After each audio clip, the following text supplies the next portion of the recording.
தமிழ் துறையில எம்ஜிஆர் ஆகட்டும், ஜெயலலிதா ஆகட்டும், திரையுலகத்துல வந்துதான் அவங்களுக்கு அரசியல கொண்டு வச்சுட்டாங்க. இப்போ அந்த அப்பெல்லாம் எந்த விதமான விமர்சனங்கள் திரையுலகத்துல இருந்து மறைமுகமா விமர்சிச்சுட்டாங்களே தவிர, இப்ப இருக்கிற நடைமுறை மாதிரி எடுத்து வரதுக்கு முன்னாடியே தமிழ் திரையுலகத்துல நீங்க வரைங்க வைக்கிறீங்க ஒரு விமர்சனத்துக்கு போயிட்டு இருக்கு. அதாவது ஒருத்தர் ஃபாலோவுக்கு நமக்கு யாரை ஃபாலோ பண்றோமோ அவங்கள ஃபாலோ பண்ணிதான் வரணும்.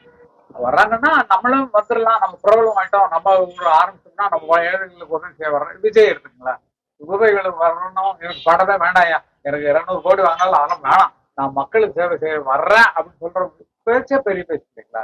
அவங்களும் அப்படித்தான் விட்டு வந்தாங்க. எம்ஜிஆரும் சரி, அவங்களும் சரி, மற்றவங்களும் சரி, நடிச்சு விட்டுட்டு வேணாம், நம்ம மக்கள்கிட்ட போலாம் அப்படிங்கிற முடிவோட தானே வந்திருக்காங்க. அதனால அது ஃபாலோ பண்ணி வரதுல ஒண்ணு தப்பு. வரவேற்பு இருக்குமான ஒரு கேள்வி இருக்குல்ல. வரவேற்பு இருக்குமா நீங்க தான் சொல்லணும், நீங்க தான் பிரஸ், எல்லாத்தையும் நீங்க தான் பாத்துட்டு இருக்கீங்க. வரவேற்பு இருக்குமா? நாங்கெல்லாம் அங்க அப்பா இவ்வளவு சம்பளத்தை விட்டு போறாங்க இங்க சொல்லணும் நாங்க நினைக்கிறோம். சினிமாவுக்கு ஒரு இழப்பு, எல்லா டிஸ்ட்ரிபியூட்டருக்கும் ஒரு இழப்பு. அவருடைய படங்கள் தான் நிறைய கலெக்ஷன் ஆகுது, அந்த கலெக்ஷன் போயிடும் வர படம் இல்லைன்னா. அதனால அவர் அந்த இழப்ப மனசுல இருந்தாலும் சரி, அவர் ஏதோ நினைக்கிறாரு வரட்டும் அப்படின்னு சொல்லிதான் மனசுல நினைக்கிறோம். நீங்க ஆளுநர் கட்சியில ஒரு அரசியல் கட்சியில இருக்கீங்க.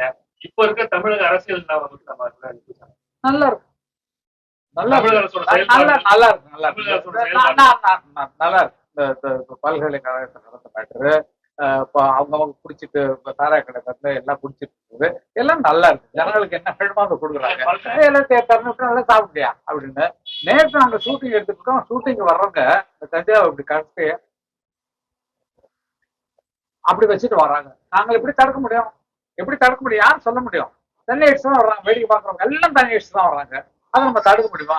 எங்களுக்கு இடங்கள் அதனால ஷூட்டிங் எடுக்கிறதே ஒரு ஷூட்டிங்ல தான் வர்றேன்னு. ஒரு படம் ஒன்று ஆக்ட் பண்றேன், பின்னால் ஒரு சர்ப்ரைஸா இருக்கும். ஏன்னா சினிமா உலகத்தை காப்பாடுனதுன்னு ஒரு கடமை இருக்கு இல்லையா எனக்கு. நம்மளும் நடிச்சோம். ஒரு கிராமத்துக்கு தாத்தா பத்தி ஒரு கதை. அதனால இப்பதான் ஃபர்ஸ்ட் வச்சு சொல்றேன். அந்த ஷூட்டிங் வந்துட்டோம். அந்த ஷூட்டிங்ல இவரை பாக்குறதுக்காக நான் புதுக்கோட்டை வந்தேன்.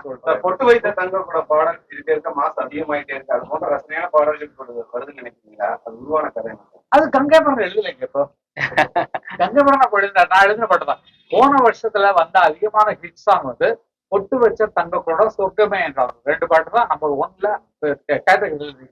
2 பாட்டையும் மறுபடியும் நீங்க கேட்கறதுனால அதிகமான ராயல்டி எங்களுக்கு வந்துட்டு நல்லா இருக்கும். நம்ம கொஸ்டின் கேட்கணும். இளையராஜா சார் இந்த ராயல்டி சம்பந்தமான பல்வேறு பிரச்சனைகள் நம்ம வழக்கு கொடுப்பா போயிருக்கோம். நான் நல்லா பாக்குறோம் சார். எங்களுக்கு நம்ம எப்படி பாக்குறது? நாங்க உழைச்ச உழைப்புக்கு சினிமா இண்டஸ்ட்ரியில அது ஒரு பெரிய பிரச்சனை. அது உலகத்துல இருக்கக்கூடிய எல்லா மியூசிக் டைரக்டருக்கும் வரக்கூடிய சமாச்சாரம். அது இங்க நடந்துட்டு இருக்கு. அது உங்களுக்கு புதுசாது. காரணம் இப்போ வந்ததுனால மைக்கேல் ஜாக்சன் போட்ட பாட்டெல்லாம் அவர் பாட்டு எழுதி அவர் பாட்டு நடிச்சு அவருக்கு மொத்தமா போச்சு. அதனாலதான் அவர் பெரிய ஆள் ஆனாரு. அதே மாதிரி இப்போ வந்துட்டு எல்லாருக்கும் மியூசிக் டைரக்டருக்கு அவங்க படைப்புக்கு பணம் வரணுமே அப்படிங்கிறதுக்காக அதுக்கு ஒரு ரூலே இருக்கு, கவர்மெண்ட் ரூலே இருக்கு. அந்த ரூல் படிதான் போட்டு IPRSன்னு ஒரு இயக்கம் இருக்கு. அதுல யாராவது இந்த டிவியில படத்தை போடுறாங்க, பாட்டை போடுறாங்க, எங்க எழுதுனவங்க யாரு, இசையமைச்ச யாரு, பாடுறவங்க யாருன்னு அவங்களுக்கு ஒரு ராயல்டி மாதிரி வந்துட்டு நல்ல விஷயம் தானே. நல்லா செய்திகளை உடனுக்குடன் தெரிந்து கொள்ள உடனே சப்ஸ்கிரைப் பண்ணுங்க.